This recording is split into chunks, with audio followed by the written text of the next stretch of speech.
Bonjour, bienvenue à notre atelier de jardinage à la Maison de la Famille. Aujourd'hui, on va partir des semis qu'on doit partir en mars pour pouvoir mettre au jardin rendu à la fin mai, début juin. Alors, on va semer des tomates, on va semer des fines herbes, on va semer de la coriandre, du basilic, du persil. On va semer les oignons aussi parce qu'on a des graines et les poivrons. On va commencer par mettre la terre dans nos petits racks à semences.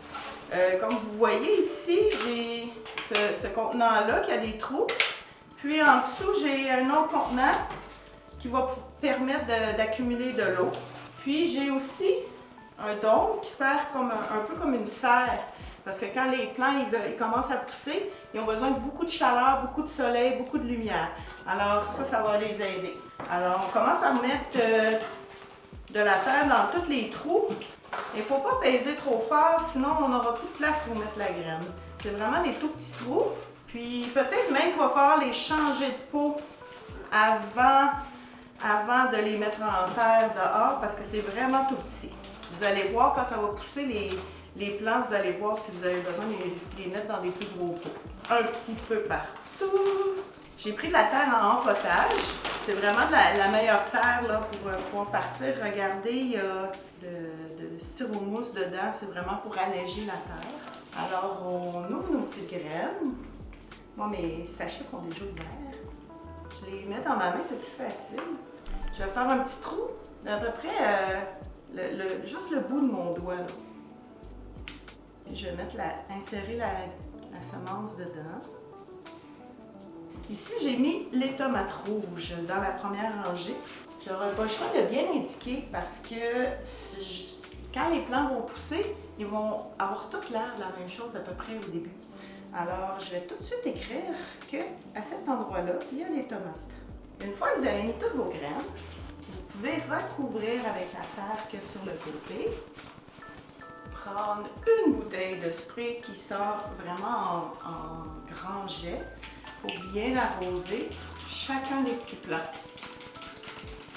Si on veut que ça puisse pousser, ça prend quand même beaucoup d'eau au tout début. Après, on peut mettre la petite serre, puis on va aller déposer notre contenant près sur le bord de la fenêtre. Ou si on a une lumière pour les semis, ça va les aider à les réchauffer. Nos semis, si on veut qu'ils partent rapidement, il doit avoir beaucoup de chaleur ou beaucoup de soleil, mais ça leur prend de la chaleur. On va venir régulièrement voir si nos petits semis ils ont commencé à pousser, s'ils ont besoin d'eau. En ayant la serre, ça va conserver l'humidité à l'intérieur.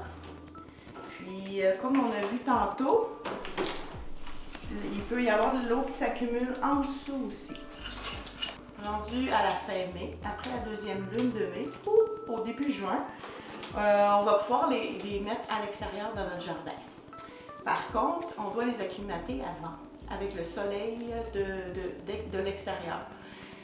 À partir du mois de mai, on essaie de les sortir régulièrement, un petit peu à tous les jours, un petit peu plus longtemps à tous les jours.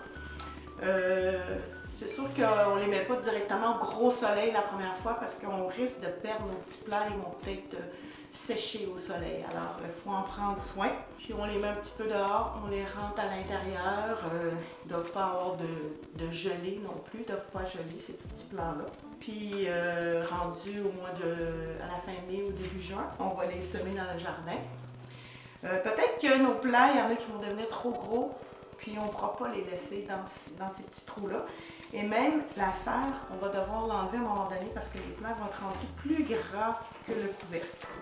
Alors on va l'enlever à un moment donné. Vous allez voir, ils ne vont pas tous pousser en même temps. Chacun a leur rythme. Chacun va pousser à sa façon. Vous allez voir au début, il y a deux petites feuilles. C'est pareil pour tous les plants. Il va y avoir deux petites feuilles qui vont sortir. Puis à un moment donné, whoop, il va y avoir quelque chose de différent qui va sortir. Puis ça va vous dire c'est quoi votre plat. C'est sûr qu'en l'écrivant ici, ça vous facilite la vie parce que même si vous le tournez d'un bord ou de l'autre, vous allez savoir. Si on la réécrit sur le dessus, on pourrait changer le couvercle de base sans s'en rendre compte et être un petit peu mélangé. Alors, je vous dis bon semis, puis j'espère qu'on se revoit dans le jardin bientôt. Bye bye!